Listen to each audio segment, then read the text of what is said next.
Maybe you should go and do some contemplating. Right reasons, right reasons. Me and pretty girl for all the right reasons. Right reasons, right reasons. Me and pretty girl for all the reasons. I'm the Bachelorette and I'm rapping to you poolside. Here to find true love, one man from my whole life. Fuck yeah, dude. I've never been so ready to do a good show in my whole life. Hi, this is Rachel McElroy. Hi, this is Griffin McElroy. And this is Rose Buddies. Let's just do the damn thing. And let's just do what we do best. Head down, blinders on, fucking break on through to the other side. Should we, say anything? Take my hand. No. Take my hand. Do you remember Most Extreme Elimination Challenge, the TV show? I think Spike had it, and it was like an English, dubbed version of a Japanese game show that was like Wipeout. I am a 34-year-old woman. You watch American Ninja Warrior all the time, so I don't want to... I do. Yeah. I do not watch the Spike television network. This was a while ago. Anyway, there's a thing that they did where you went through this maze, right? This is a good analogy. Trust. But it wasn't a maze. It was just a series of doors, and each round there's more doors. So the first one was just one door, and the next time there were two doors. And you just had to run full force and smash through the door, and it just was made out of foam and it would break. But some of them were made out of wood. Whoa. And you wouldn't smash through that. You would hit it and get hurt. And I'm saying you and we don't know which door is the right door because there's a lot of shitty doors right now. But we just gotta put that helmet on and just go get that prize money. At the end, because we're going to get rich off this show, right? I mean, that's why I'm doing it, clearly. That's why I'm doing it. Today, of all days, I'm doing it for that big, big prize at the end. No, I think, things are bad. I don't think you and I are in a good headspace, but... Yeah, I think we both recognize that it is important to have moments where you just enjoy things. Yeah. And this is something we enjoy. Yeah, tonight I cooked dinner. I haven't done that in a few days because we've been doing stuff. For his wife? For my wife? We've been doing stuff the past few days, so I cooked for the first time in a while. I made the Vietnamese meatballs, Blue Apron. Blue Apron hit us up. And watched it while I cooked, and then we had a nice meal together and watched the episode. And it was a nice way to click some normalcy. I know. And I know it sounds bad to say click off, but it's the day after, y'all. We gotta do some, you gotta do Dr. Heal Thyself for a bit. Rachel and I are the fucking crying clowns. And you come to us and you get that good quality content. Yeah. And then you're like, oh, Griffin, Rachel, thank you. It really takes my mind off. Where's our Rose Buddies? That's my, you know what I mean? Mine's my brother, and me. Yeah, where's mine that? Well, you just gotta... I am Bertolini, or whatever the crying clown's name was in the story. That's me. I have nothing. I believe it's Bertoli. Home Improvement hasn't been on the air. Also a pasta sauce. Home Improvement hasn't been on the air for 15 years. Yeah. And that was the last thing I ever fucking laughed at. Oh, wow. So, where's my Rose Buddies is all I'm saying. No, I'm just kidding. Y'all, thank you all for tuning in. And all joking aside, if we can help you, think about something else for a bit, we're happy to do it. How about Jasmine, though? Jasmine, you are the North Star right now. And I'm saying that not only because you do reside to the north of us. Yes. And you're a star. Yes. But that's exactly why I'm saying it. I'm saying if I was on a boat, I could navigate by you at night to get back to where I'm going. You know what I mean? There were some moments in this episode where I was like, this is the best anybody's ever done it. We'll get to it, but dang. She just, her and Mikkel are similar in that it just doesn't occur to either of them to be anything different than themselves. Yeah. And I love that. I don't want to be anything novel than what I've been trying to be lately. Gavin DeGraw's I Don't Want to Be, in parentheses, anything other than what I've been trying to be lately. Now that's what I call music, volume 62. Wow, do you think? If I was even close on that, I'm going to lose my mind. Gavin DeGraw, hit us up. We will also take your ad money on this show. What would he be advertising? Just That song. that song. You guys remember? It's killer. It's a good one. It's a good track. I don't want to be. You remember? In 2003, 2004, you remember. You were there. It was probably much later than that. Should we get into talking about the episode? Do you think when he goes to a restaurant Oh, we're doing this, huh? and the waiter is like, and what do you want, sir? And then he's like, I don't want to be anything other than, and he just does the whole song right there. And the waiters are like, oh, guys, he's back. He's back. He's doing it. It's the third time this week. He eats a lot of Subway. That's a lot. You know how they have waiters now? Yeah, it's a crazy new thing they do. The Subway Bistro. That's a crazy chorus. Let's break that down. I don't want to be anything other than what I've been trying to be lately. Why are you... Okay, who's making you do this? Who's forcing you to do this? Say I won't be anything other than what I've been trying to be lately. But also, lately infers that you've only just started this new behavior. So why are you so, fucking, adherent about this? Not only that, why are you trying to be it? This is a non-committal man, and I'm glad he doesn't have an album out today that I can listen to. This feels good, doesn't it? Oh, it feels so fucking good. That was what? We're at 6 minutes now. Yeah. We're doing it, babe. We're making an episode I together. felt good the whole time. Oh, me too. I'm thinking about my boy Gavin. Yeah. Subway. I've been thinking about Subway. Yeah. Yeah, it's good. Back to Jasmine. All right, back to Jasmine. See, we're doing good. Okay. No, this was a good Jasmine ep. It was part 1 of the finale. So we had this, and then the next ep is going to be The Boys Get Wild, and then the next ep is the real finale of the Canadian Bachelorette. Earlier, Griffin called it Boys Talk Back to me. The Boys Talk Back is really... Which I like. That's a nice name for it. I like it a lot. That's what we will call our special talking about the Men Tell All. I wish Noah got his own special, and it was called Noah Talks Back. Have you heard from the TV crew, or is it going to be I don't on? think they're going to give us confirmation. It'd be pretty cool if it happened. It would be cool. Yeah. Anyway, let's start talking. Okay, so Jasmine is drinking champagne on a plane, and she is on her way to Cuba. And once she gets to Cuba, she gets more champagne at the resort, which I just started cataloging all the time she drinks champagne because I feel like... Wouldn't you? If you were in love with two boys? I don't think I like champagne that much. Oh, dude, I would... Oh, man, I crush champagne. So you know how the carbonation, it just slows me down. Yeah, that's a good point. So they get to this resort in Cuba, and Jasmine says a thing that if I were one of the dudes would be hard to let go if I were watching the show. She says, she's talking about Mikkel and Kevin, and she says, if I could just combine them, they would be a super husband. No, Jasmine. Jasmine, you so rarely say wrong stuff, but... I mean, to be fair, they're very different men. Well, if you combined them...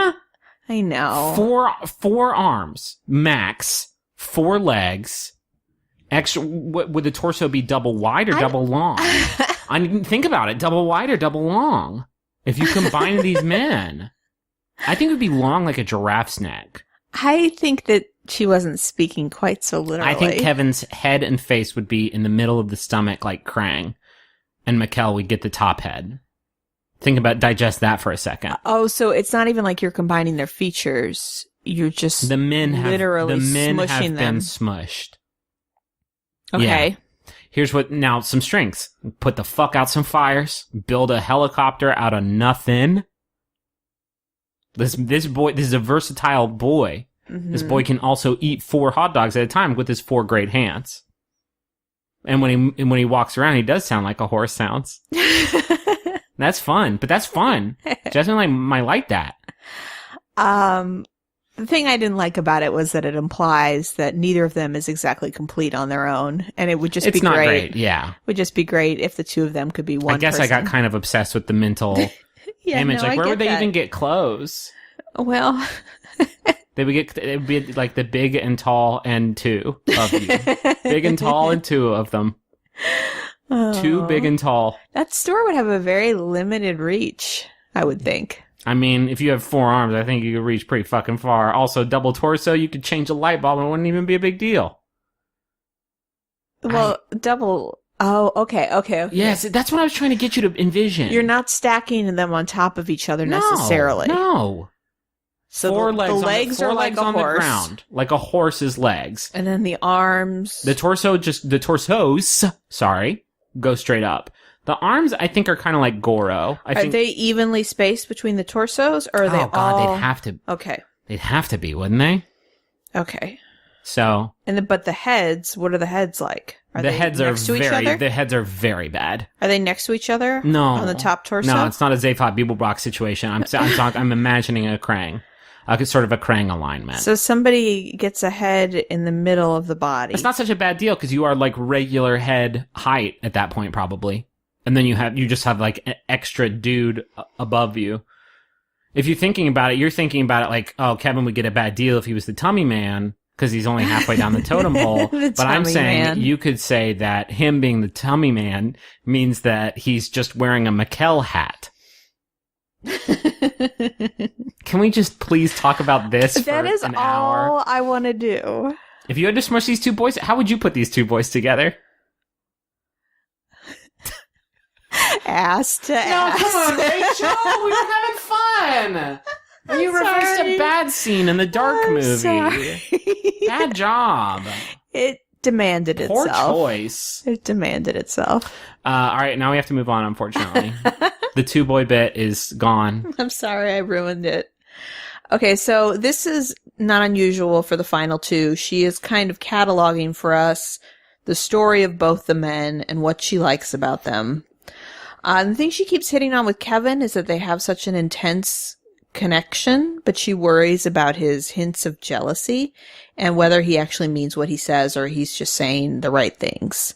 And then with Mikkel, she kind of talks about how handsome and sweet he is and how he doesn't know how handsome he is and he's selfless, but last week, Yeah. he had his little fit. Kind of start in media res here a little bit, because that was the cliffhanger, was him having a fit and saying he was going to leave, then a limo driving off. And then this episode doesn't even fucking start with that.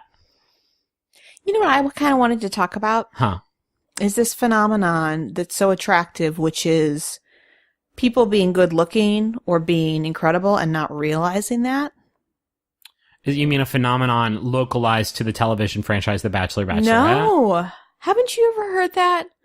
Like as a compliment of just like oh, you don't even know how great you are. Or like, you don't even know how good looking you are. Or whatever. That can happen.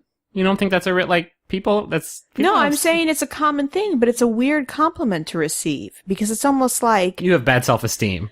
Yeah, or like if you knew how attractive you were, you would be intolerable.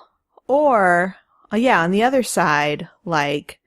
You must think a lot less of yourself than you actually deserve. I mean, I think in the context of this television show, which we're talking about now, and you see that talked about here, is when somebody says, you have no idea how great you are, what they're actually saying is, I have no idea how great you are.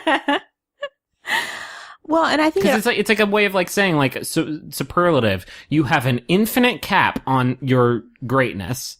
And I can't see it, but you can't either. And you've been with yourself this whole time. Yeah. It's like, no, dog, I think it's just that you don't know me very well. And no, that's part of it. And it's also just like, oh, you mean I'm a good person and I'm not super conceited about, something I watch out for in this show is when somebody says something relatively innocuous, but sweet about the other person. Like, oh, I really like the way that you take little sips of your drink with like something like that. Something like that. That's like, oh, you actually are paying attention, and not just like, you're like the nicest person I've ever. Yeah, that's right. what you say on a fucking first date when like you're extremely thirsty, and it is 99.9% of the compliments paid on this show. Yeah. You're like the sweetest person I've ever met. That's okay. Thank you. That's nice to hear, I guess. I know what you mean. Yeah. I feel like she gives those out more than she receives them, even from Mikkel, who I like Mikkel a lot, but it's a lot of like, I've never met somebody so genuine in my whole life. Although when Mikkel sits down with her mom later in the episode, man, he rattles off stuff that I don't even think he's told Jasmine. Yeah, It's impressive. I think Mikkel, I think Mikkel is more on point. I just wanted to mention, like, that is something that has kind of popped out to me while watching this show. I know. It's like how commercials, you can say, like, Hidden Valley has the best ranch dressing ever.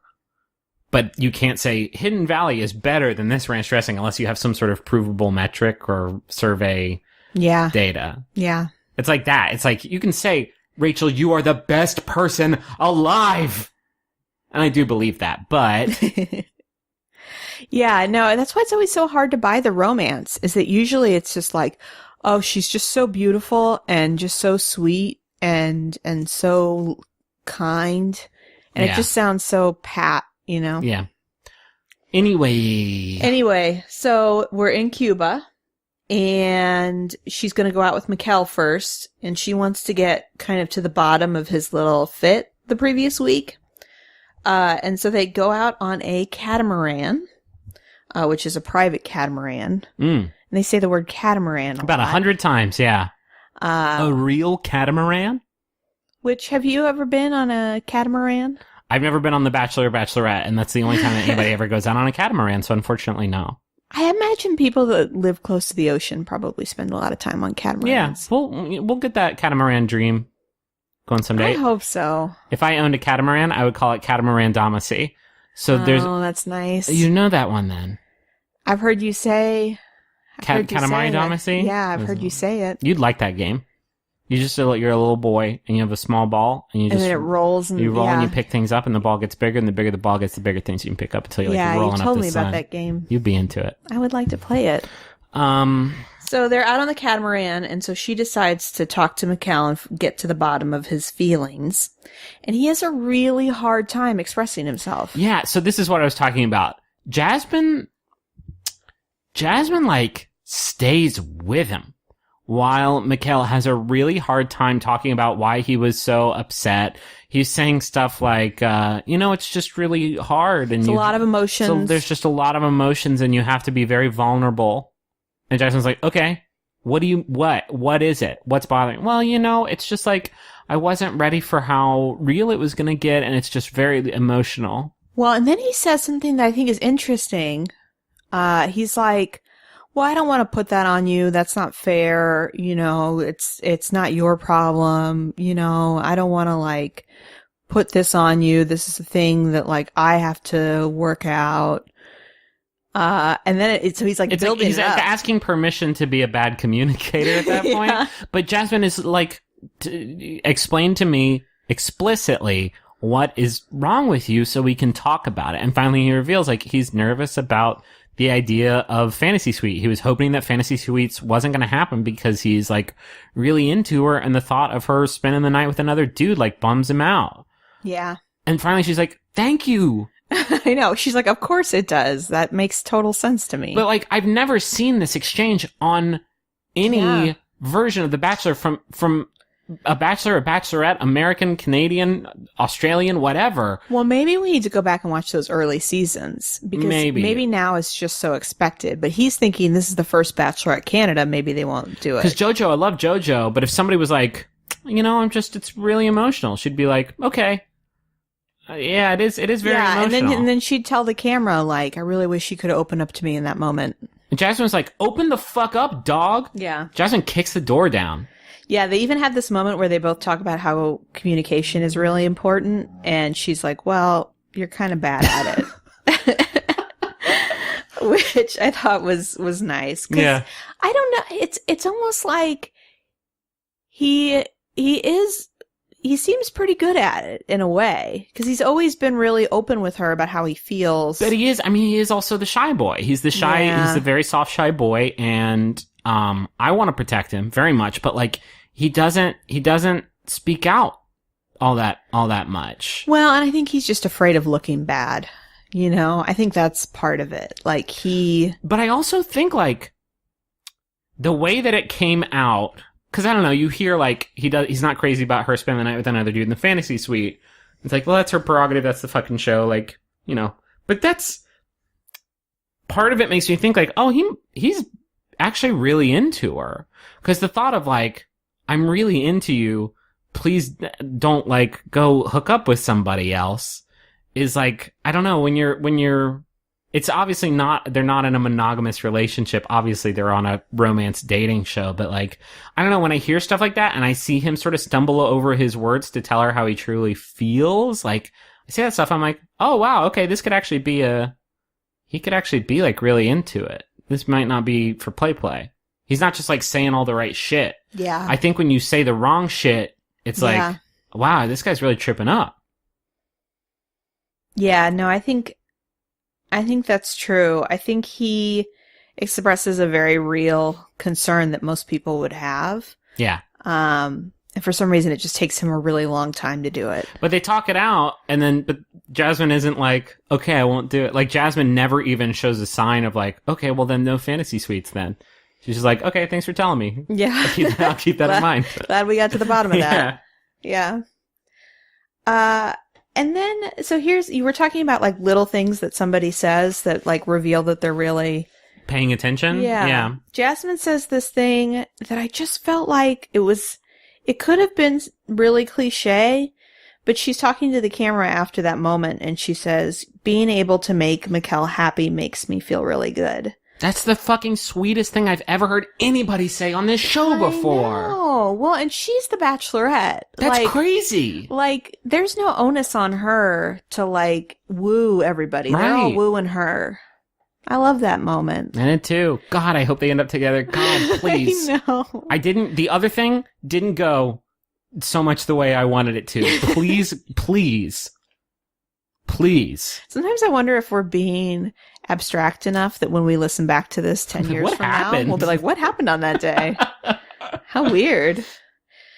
Okay, so they go to a beach and there's like a little trio of musicians playing. I hear from the kitchen. Well, it's not the kitchen. We have like an open living It's open room. concept. It's an open concept space. Well, no, because I can see the TV from the kitchen, but I just heard Rachel go like, oh God, they're going to dance. Yeah, I was thinking, like, are Griffin and I just not full enough of whimsy that when we approach performers, we don't immediately start dancing? Because on this show, anytime there is and when I say this show, I mean every show in the franchise, they just see musicians and immediately it's like, oh, you know what? We should just do a little dance right here. Yeah. Or say, we're going to do their dance. We're going to do a mockery of their beautiful belly dance. Yeah, so they do a little dance on the beach. That's just not our style, babe. Don't second guess that. I like viewing, and I will patronize musicians, both of the stage and busking variety.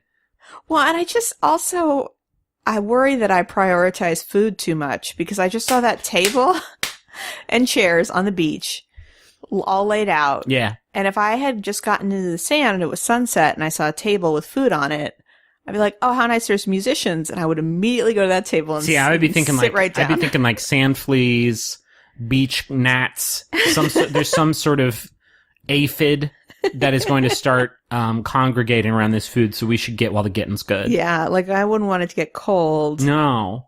And the music's very nice. Yeah. Maybe it's scaring some of the bugs away, so it's pragmatic.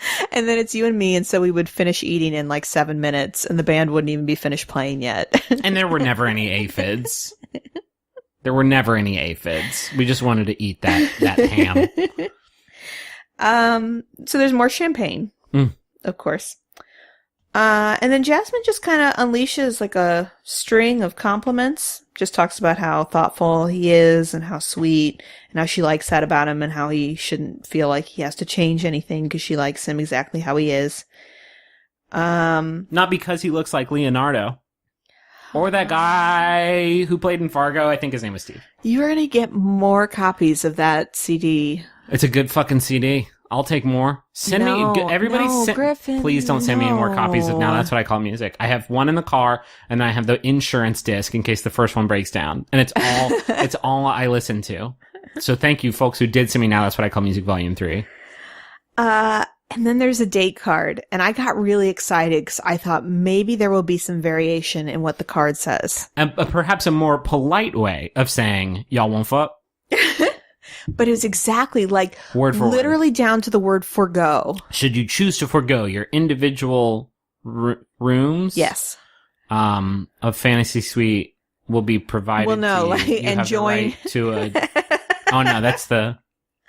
Please take this key and join each other in the fantasy suite. Okay. Like best Noah or whatever. A prosecutor will be provided to you.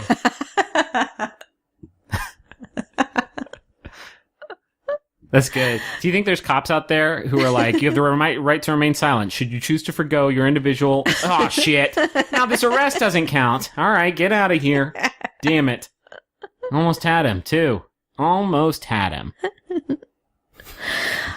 So they take the card. They're into it. They accept Noah's offer. Noah, who is not in this episode at all. Not at all. I think it's because a lot of it was set, like, during the sunshine hours. Do you think he even got to go to Cuba? I guess we'll see. I guess we'll see, won't we? I will say, I mean, 2 questions about that. 2 questions. 1, is Noah in Cuba? Has anybody seen Noah? Please bring him home. Number 2, you brought this one up while I was cooking.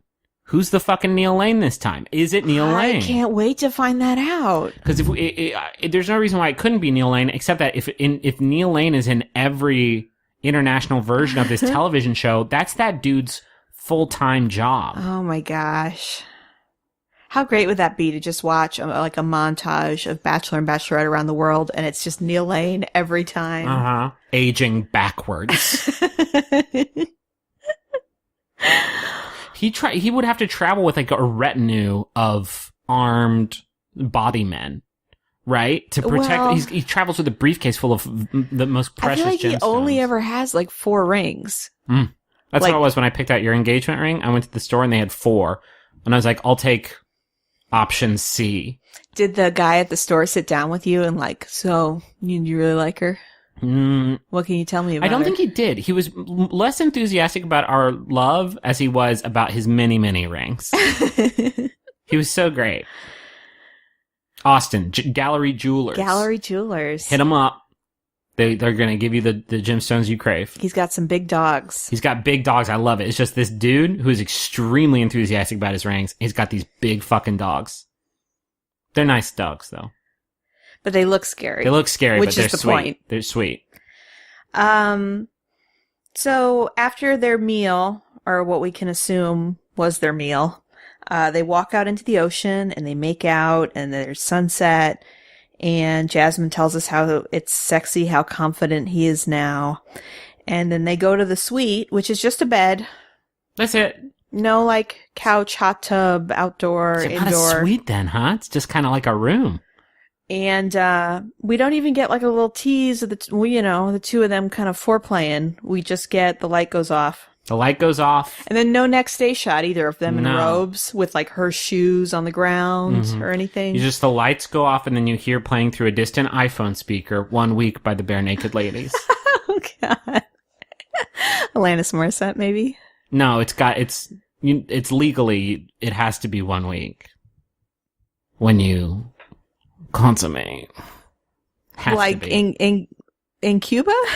Uh-huh. Yeah, you, sorry everybody, if you thought that was a Canada joke, you're wrong. In Cuba, the first time you make love to somebody, you have to put on 1 week by the Bare Naked Ladies, and spoiler alert, you better finish by the time the song's over, because then you're done. It's 3 minutes, 16 seconds long, so you don't have a lot of time. Imagine that beach aphids are coming, and you need to take care of business. Stressful. You get to that bridge, and you're like, oh God, please hurry. You're trying hard not to fall the left field. Hurry, go! What happens if you don't finish in the 3 You just minutes? don't finish. Does something... You don't get arrested or something. You Does just don't- something rip you apart? No. I mean, sexual anguish. But it's not like a Hellraiser situation.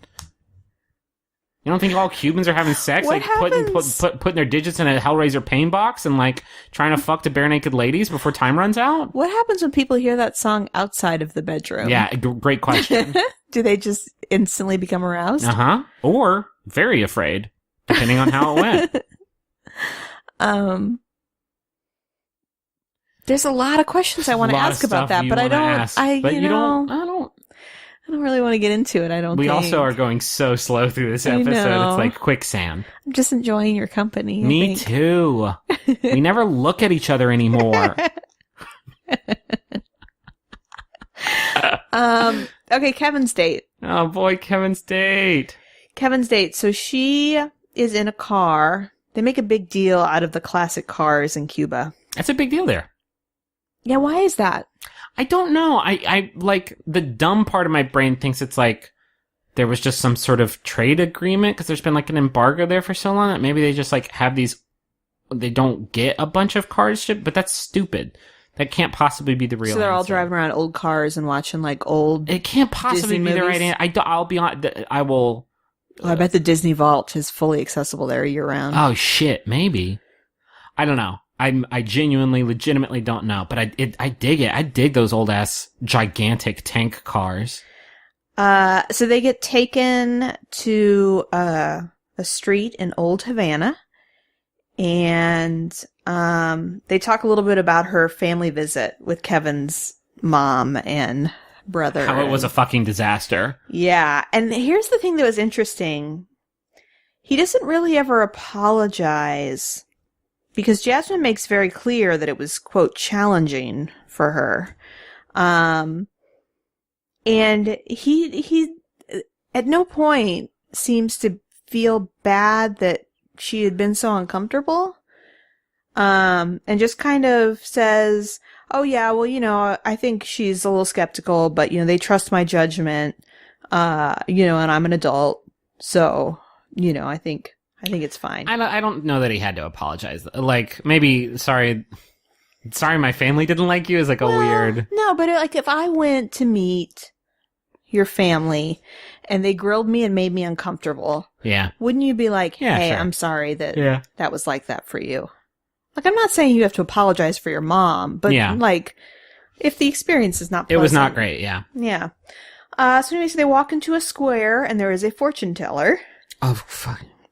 Is this the second time this happened this season? Or did it just happen on JoJo's? It must have just happened on JoJo's season. And that's why it seems so recent. Well, it happened in Bachelor in Paradise. Oh my god. Remember? God. Wasn't that Ashley and Wells that did that in Mexico? Maybe, yeah. But yeah, there's a fortune teller who doesn't speak English, so they, quote, find a translator. And the fortune teller tells them that they should live together, and close to family, but not with family, which Jasmine makes a little joke about, which I thought was funny. And that they're going to have beautiful children. And then there's just this long list of children. Many children. You're going to have 3 boys, you're going to have twins, and there's going to be lots of money. And then you're going to have 2 more children. You're going to need that money if you have 7 kids. And so they're just, kind of having fun with the local culture, I guess, in that moment. And then they go to a restaurant on the water, and there is a band, and so they dance. God, no. Sorry, I'm yawning so much. And so there is a theatrical singer that is singing passionately while they are dancing. And while they're dancing, you get the opportunity to get a good look at the tight jeans on Kevin. Okay, some debate in the group. I only saw it for a second. Very I saw a screen tight. grab. I think they may have been jeggings.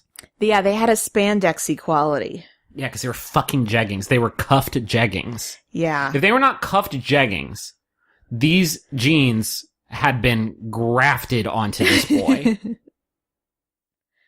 Yeah, they got significantly narrower by the calf, and you could see a lot of muscle definition through them. It is possible that they were painted on him, like some sort of intricate body art done by some sort of Cuban street artist. So after they're done dancing, Kevin tells this story of when they were flying either to or from Jamaica. And at that point, there's still like 15 guys. And this story is weird. I was trying to explain it to Griffin because he was cooking. So the story is, he is on the plane, and the flight attendant comes up to him and is like, what's going on here? It's a big group of guys. And he says, oh, we're just like a soccer team. And the flight attendant says, no, you're contestants on The Bachelorette. And he, kind of is coy about it. And then it's the end of the flight, and she comes back over to him and hands him this like crumpled up piece of paper. Meanwhile, Jasmine is hearing the story. You can tell she's like, "Oh, stop telling me this story about this woman flirting with you on the airplane." And this crumpled up piece of paper he then removes from his own pocket. And it is the script on it is The Final Rose. Like, she tore it off a tabloid, crumpled it up and handed it to him. Like, you're the one. And Kevin thinks this is a cute story because he thinks, like, she predicted that I was going to be here at the end. How crazy is this? I couldn't make this up. But Jasmine's kind of like, boy, women sure do like paying attention to you, huh? It's kind of like, clearly she was like hitting on you and thought that you were like the best out of the bunch and gave this to you because she thought you were the cutest. I thought this story was bullshit at first. I will now say, after thinking about it, if I was on an airplane and there was a crew of people and contestants on the television show The Bachelor or Bachelorette, I think I could sleuth it out. I think I could figure it out. If I saw the correct array of human beings sitting next to each other on a plane, and I saw them, and it was either like a bunch of dudes with the same fucking haircut. Yeah, let's talk about that array. So what would you need? What formula would equal to you, oh, these are contestants on The Bachelorette? I mean, okay. We'll say it's like 2 rows of 2, right? And then I see 12 seats, like, basically together. And I see, a bunch, all of them very handsome. If I just see that many handsome people sitting next to each other, then. Some of them very muscular, some of them not so much. Right. Then that's, I mean, that's a pretty good giveaway, right? Mm-hmm. If one of them looks like sort of a douchey businessman, hello. If all of them have the same, like, fade haircut. Yeah. Yes. Hello, how's it going? If they're all, like, approximately between the ages of, like, 27 and 35. Absolutely. Yeah. These are all dead giveaways. Good teeth. Every single one Excellent of them has teeth. to have good teeth. Yeah. Yeah. But it's still a very strange story. I don't know, and it certainly didn't seem to resonate with Jasmine in the way that Kevin was hoping. And then Jasmine kind of, like, gets uncomfortable, and he picks up on that, and it's like, it seems like you have something on your mind. And she tells us, the viewer, and then goes on to tell Kevin, like, she feels uncomfortable because he's not the only one left, and she doesn't want to set the tone that he is. And so she literally says to him, I care about Mikkel. And I just want you to know that you're not the only one here. And Kevin does what he does, which is he kind of just gets quiet and seems uncomfortable. Yeah. But then he bounces back in a way that he didn't before, like when this happened at the rose ceremony and he was jealous of the cocktail party. And he says, it's hard to hear. I consider us together, but, I'm here for you and I'll see it through to the end. And then he says, and people were talking about this in the Rose Buddies group. Yeah, because it sucked. He says, like, I think of you. He either says, I think of you, or I see you. I see you as my sidekick. As my sidekick.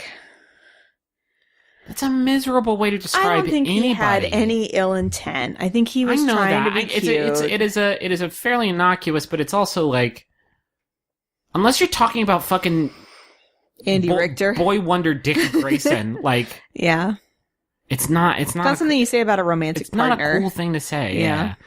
I agree. I don't think he meant anything by it, but that doesn't make it any less yucky. But she's kind of charmed by this. And this is kind of the double standard that I think is what is at the root of my angst between Kevin and Mikkel. Is that she's, like, very satisfied with him being able to just say that he's there for her and that he's going to stick it out. And she's like, I really like it when you let go of this tough guy image, and we get to see the soft romantic guy underneath it.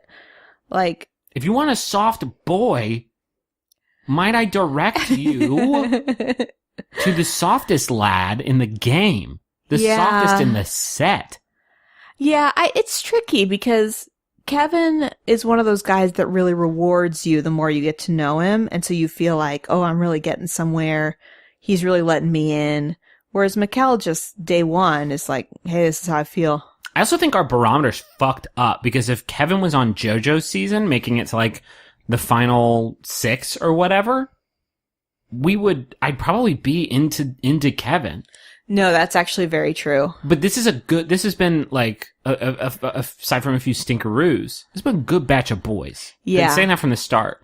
And I think Kevin's fine. He said, yeah, obviously he said that gross thing about the sidekicks, but like, I think he's fine. Yeah. It's just like, it's a good batch. Well, the problem is we're just too into Mikkel. I'm so deep into Mikkel. Like, I can't even see anybody else. I know. It's hard. I got Mikkel blinders on. I know. So they also get a date card. Yes. Not really a date card. It's like a yeah, it's like sorry, a I shouldn't boner call it coupon. that. Oh, God. A boner for either of them. I was using And it's got an iTunes gift card the in there. metaphorical boner. It's got an iTunes gift card in there for the Bare Naked Ladies song. They have it. They have it. It comes in the room. It does come. Come in the on, room. Rachel. It does. You come. need to be my better Griffin, angel I am about this trying stuff. to make a joke. You were just making a cum joke. It's your fault. You made me this way. I did. So they decide to go to the room. And I always enjoy the way people kind of talk through this thing they're about to do. Because Kevin says a lot of like, oh, we're probably just going to not get any sleep because we're just going to be up all night talking. That's what every person said. We're just going to stay up and talk. We just for have a so lot long. to talk about. And then finally, they must have pushed him for a while because finally he says, and have some privacy to do some other stuff. Like, there it is. I'm curious, and not. This is going to be a really gross thing to say, and I realize it, but I swear it's coming from a place of genuine curiosity about how the show gets made. I wonder what the percentage of people who do bone down are, and what the percentage of people are who are like, shut the. All right, well, no more cameras. Well, so it sounds like maybe Kevin and her didn't. Yeah. So that was gross to say because like I really don't want to make who's having sex. I'm curious, like, because I want to go behind kayfabe on this show constantly. I want to live there. I want to buy a house behind kayfabe in this show, and so I'm curious. Like, I guess if there's a physical attraction, it's like, yeah, let's just do it. I mean, can I ask you what you would do in that situation? It's hard to. I don't know. Like, I mean, you've made it pretty far at this point. Like, you're probably pretty into the person. Sure, but I don't. It's weird. I don't think I could divorce the fact that we are. Well, the cameras are gone. Sure, we're still co-hosts on a television show. We're still co-workers on a television show, and like there's a small chance, there's an outside chance we might get married at the end of it and do this more, and babies will happen, or won't happen. But like it's. But you've just had like a really romantic day, and the room is really romantic, and you've had some everybody's filming champagne. it, trying to get that good footage for the episode. Bare Naked Ladies is playing. And tomorrow there's a chance that I'll be fired from the television show because you didn't pick me anymore. I guess so. That would be a hard thing to set aside. But if you're okay, here's one more thing I'll say. If you are really seriously thinking about getting engaged to this person, don't you want to have that? Absolutely. Yeah, I guess that's a factor I didn't really consider. Do you really want to propose to somebody without being intimate? You know? It's interesting. I hadn't really considered that angle. But I mean, obviously you need to consider that. You got to consider the angle of that. And I'm angle. not saying that everybody needs to have sex before they decide to get married. Sure. I guess I'm saying I'm less interested in whether or not they have sex, and I'm more interested in that is the first moment where there's nobody else in the room. What happens? Like, what's the first thing you say when the door shuts and it's just you and you're off hours, but you're hanging out? That's what was so fascinating about Andy and Juan Pablo. Yeah. She really let us in the next day. Was like, he talked about himself the whole time. Like, yeah, it was really gross. This was before we were doing the podcast. Juan Pablo, we've talked about, was a really shitty season with like the worst she like Bachelor. Left the show the next day. It was like, that was awful. I'm out. Yeah, he was the Bachelor. She was a contestant, and she was like, he's just like a piece of shit. Like, he just sucks. And this was the first, or maybe, I don't know when the Claire helicopter thing happened on that same season. Claire, who's been on a couple Bachelor in Paradise, is probably one that has been Well, no, this last Bachelor in Paradise was the first one we've done. She's an alum. She's a veteran of this franchise, but she debuted in Juan Pablo's season. They were on a helicopter ride, and she said, "I love you," and he said off camera, "I love fucking you." And then she like got off the helicopter and was like, "Yo, dog, that sucks." Still ended up staying on the show though for another couple episodes. She did stick around for him to not. She stormed out in the propose. finale right when it counted, but like, Yeah. I'm just Anyway, it is when the fascinating. cameras aren't filming. Yeah. I just want to know that first 5 minutes. Yeah. Okay, so now what? I know. It's got to be a How do little you even weird. approach the subject? Have you been faking this whole time? Are we gonna? Yeah. Have you been faking, or is this a real thing? Yeah. Like, what are you hoping to happen after the show? Is this so you can build up your Instagram followers? Because whether that moment exists in the fantasy suite or whether that moment exists while they are setting up a shot, although I assume they would like keep you separated during that. Like in those moments between shooting or at the fantasy suite, that moment exists somewhere, and it's fucking fascinating to me. Mm-hmm. Is this real? This whole time, because people do get married from this and have kids and start families, and it's crazy. Is that us, or is this just like a TV show thing? Yeah. I don't know. I don't know. Like, I wonder if real business deals happen in there. Yeah. Like, hey, let's get married and like we'll get a fucking Ben and Lauren TV series. Uh-huh. Like, yeah. I don't know. I don't know. No way to know. Damn it. Behind closed doors, you know? Yeah. I want to be in the room where it happens, but not for the fucking. I promise that's not what it is. I will leave politely. Yeah. Discreetly. You will never know I was there. I will turn on the bare naked ladies and I will leave really quick, because at that point, every second I'm in the room is valuable bone time. Yeah. So we do find out, we get a little peek because Oh, nice.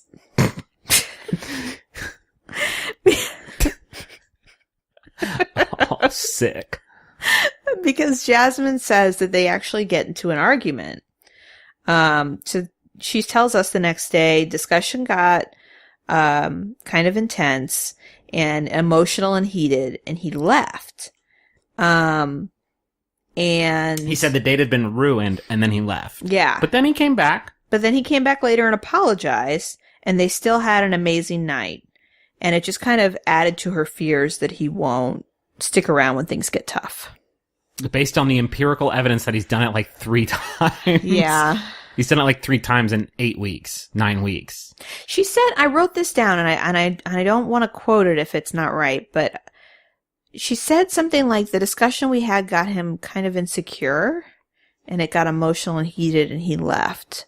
And I don't know if that was like a poor note taking on my part, or if that actually. No, I think that's what she said. Yeah. Like, so it just makes me wonder what they were talking about. Like, maybe he did what you suggested, where he was like, hey, is this real? Are you going to pick me?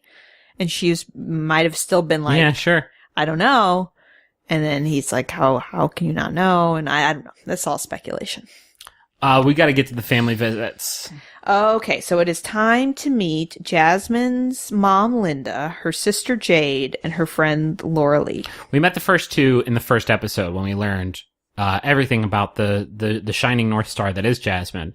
But we got to spend a lot of time with the extended fam. So she and tells Laura Lee. She tells her ladies that she feels strongly about both of them. And the mom tells us that she just really wants somebody who Jasmine loves and who loves Jasmine, which, like, okay. That's what we're doing. That's why we're here. Seems about right. And then she tells her friend Laura Lee, like, I really want you to cross-examine these guys. And at first I thought that was just an expression, but then she goes on to tell us that that Laura Lee is a criminal defense lawyer. And so she literally wants her to cross-examine them. And it's wild that there is a lawyer, Laura Lee. Oh, I didn't even think about that. Lawyer, Laura Lee. You're being awfully Lawyery, Laura Lee. And it is quickly established that she is a Cylon. Jasmine says that she's really different than me, and I thought that was just kind of like a casual thing that you say, you know, about some of your friends. But no, this woman is so methodical. There are many copies. Yeah, she has... Some Cylons don't even know that they're a Cylon. She's like a stack of papers that she mechanically reads from to question these gentlemen. Yeah, she has a plan. So first up to bat. Man, Mikkel. I miss Battlestar Galactica. I know, me too.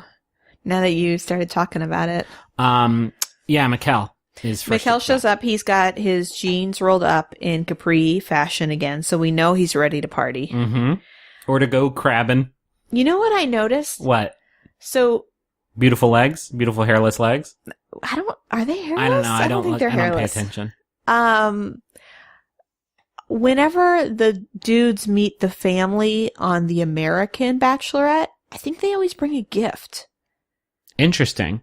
Like yeah, that makes flowers sense. or something, or like in the case of, one of the guys from JoJo's season brings a bunch of funny hats. Oh, God. Do you remember? I think it was Sean. That's not good. Sean was like, in my family, we all wear funny hats to kind of lighten the mood. I don't know. I forget. I would remember that because it would have been a real skeleton ejection I situation. think I'm pretty right on that one. Maybe you were busy cooking. And Mikkel shows up and they immediately like him. But before they get a chance to like him, he goes around and hugs everybody. This was fucking amazing. And this is where we find out that Laura Lee is a very bad hugger. And Jasmine describes her hug maneuver as a frail air hug. And we get to see it happen, and it is exactly that. It is so bad, but it's so funny because he does it, and then he pulls away, and he goes, that was kind of a bad hug. Yeah. It was such a power play. And so immediately Laura Lee starts asking him his age and whether he went to college and where it was. And then she pulls him away with the sister and asks him these very specific questions. Like, have you ever flirted with anyone while in a monogamous relationship? And it's like, monogamy is hard, isn't it? And he's like, well, no, I don't think so. And it's like, oh, well, have you ever cheated on anyone? He's like, no, I've never cheated. And he seems to do pretty well. He talks about how good he is at commitment, and then he volunteers that he's fallen in love, and Jade and Laura Lee both recognize that he's very genuine. And then kind of towards the end of the questioning, Mikkel's like, do you know enough? Is this everything you wanted? Like, is there anything else you want to ask me? And then he asks them both for their blessing, and they give him. Laura Lee says, one last question. What that dick do, though? And she asks both of them. She, wants to make sure. This is a good friend. What that dick do, though, she says.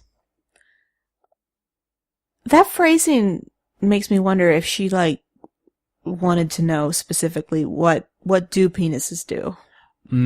Is like a Cylon thing. Like, you're programmed to know everything except what that dick She just starts does. slipping in other questions. Mm-hmm. And how babies get in there. Where do the babies, do they shoot out of there, or does it come out of you, or human women like me? And then Mikkel talks to the mom, and Mikkel does this really smart, kind of vulnerable thing where he just says, you did such an amazing job raising your daughter, and she's beautiful inside and out, and she's so caring, and she shows it and brings it out in you, and I just wanted you to know that you did such a good job. And so then immediately Jasmine's mom starts crying. Yeah. And really likes Mikkel. Mikkel is working super hard. He's like, I just want you to know I have a good job. I'll be able to take care of her.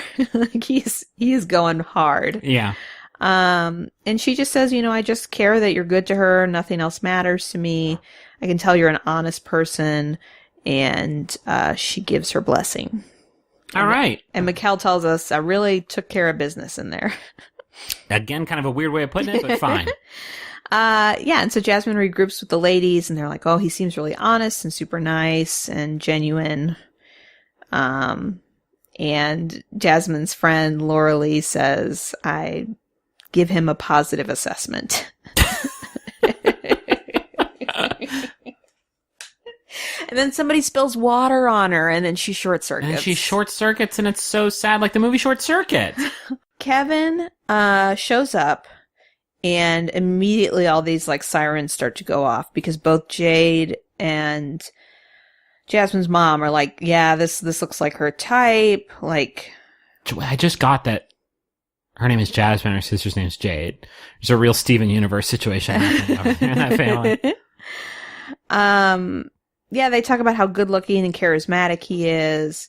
And then Kevin just starts on his story, but he tells it in the way that you wouldn't typically tell a family. He's like, oh yeah, I've been single for 2 years. My longest relationship was 4 years. But she really turned into more of a friend, and she kind of gave me an ultimatum, so I left. And since then, I've been on about 50 first dates in 2 years. Just Can't to get say that. Can't say 50 first dates. just to get it out of my system. And this is when the mom is like, he seems kind of like a ladies' man. And how do you know, like, how do you get something like that out of your system when you're going on that many dates? And Jasmine starts to pick up that they are not digging it. Which I get. Like, Yeah. I would be nervous too. Well, there's also this ongoing narrative of this guy's kind of like all the other guys that she's been interested in. Yeah. Yeah. And so Laura Lee pulls him aside with her stack of papers and asks him questions that I have to assume are the same ones that she asked Mikkel. But they are, at this point, they are so, like, job interview specific. It's like, do you have a criminal record? Did you complete high school? Do you have any debts or assets? And while they're having this conversation, Kevin's being real chill about it and kind of like friendly with her. And she's like, he seems to be very aware of his attractiveness, which I think is a good way to describe how sure. he's behaving. But then he kind of flips it a little bit and he talks about how family is his favorite thing. And then she says, my initial impression was amended. God, I love it. It's so good, though. But then, yeah, so he says, we're going to, Jasmine and I, we're going to grow up, but we don't have to rush it. And all I can say is that in 5 years, like, hopefully my most important thing is that we're happy. And yeah, so Laura Lee leaves feeling like, he's a decent guy, but he's not a sure thing. And so then Kevin is talking to the mom and the sister now. And they talk about how Jasmine is so pretty, but she's more than pretty. Yes. And he says, I always say that I'm a soft 7, but she's a 10.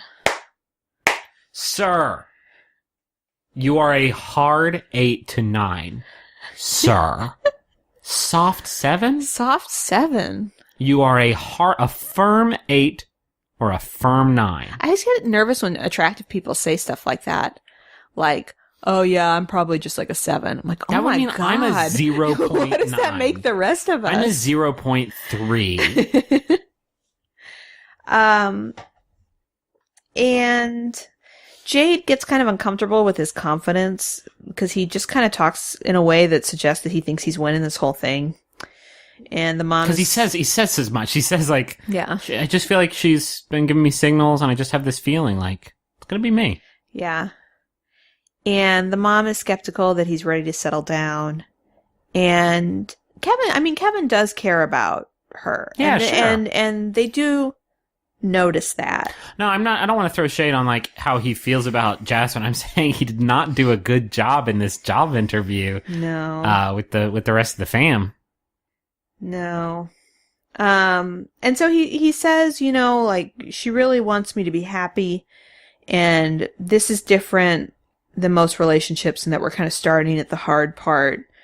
Normally when you meet somebody, you'd like go out and go see bands and go on dates and stuff, but we're starting at this kind of hard part of a relationship. But I love her a lot, and I'm fighting for her.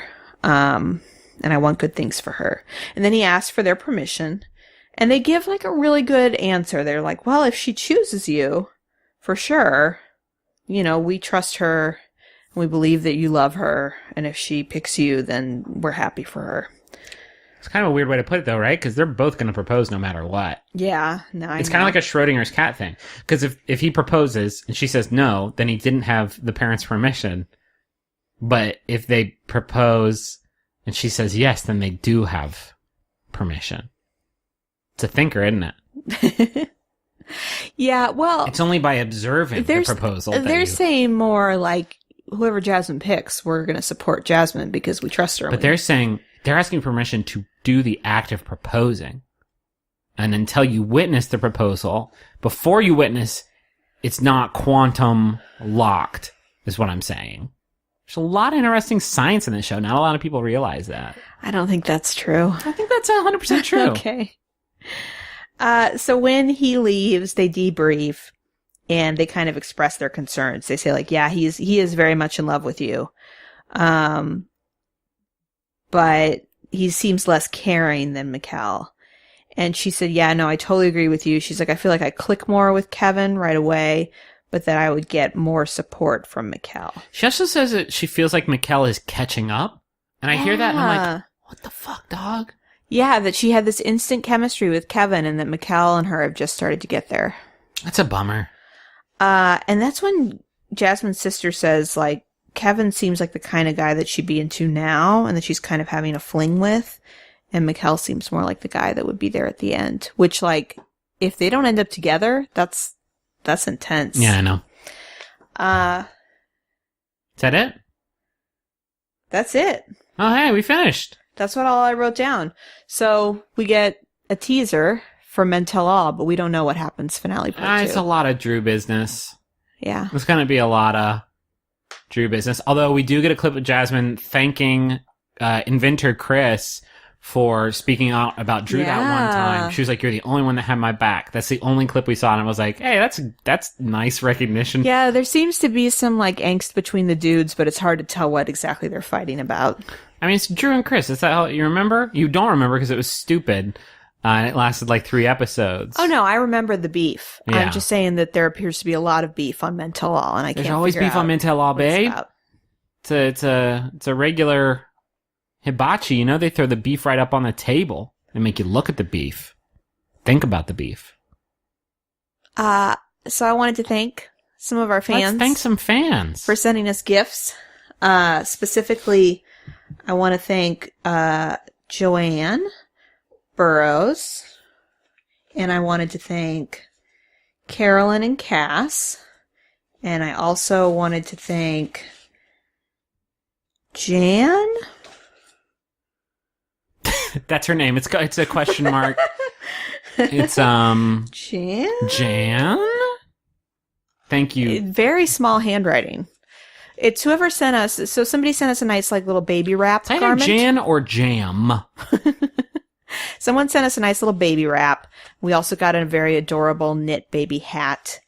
And then we got an Amazon gift card. Yeah, guys, thank you all so much. It's incredible. We've gotten so much support from the listeners of this show for our baby, which is like a weird, like, I've been doing podcasts for a long time now, and I adore, like, the relationship I have with the community around, like, the shows, because, like, for the most part, it's kind of the same community, although I feel like Rose Buddies is it has its own sort of, like, community thing going for it. I'm sure there's a lot of crossover because there. This show is about our love. That's a good point, yes. But I'm saying, like, I've never had something like this where, like, we're having a baby in, like, 3 to 4 weeks. Yeah.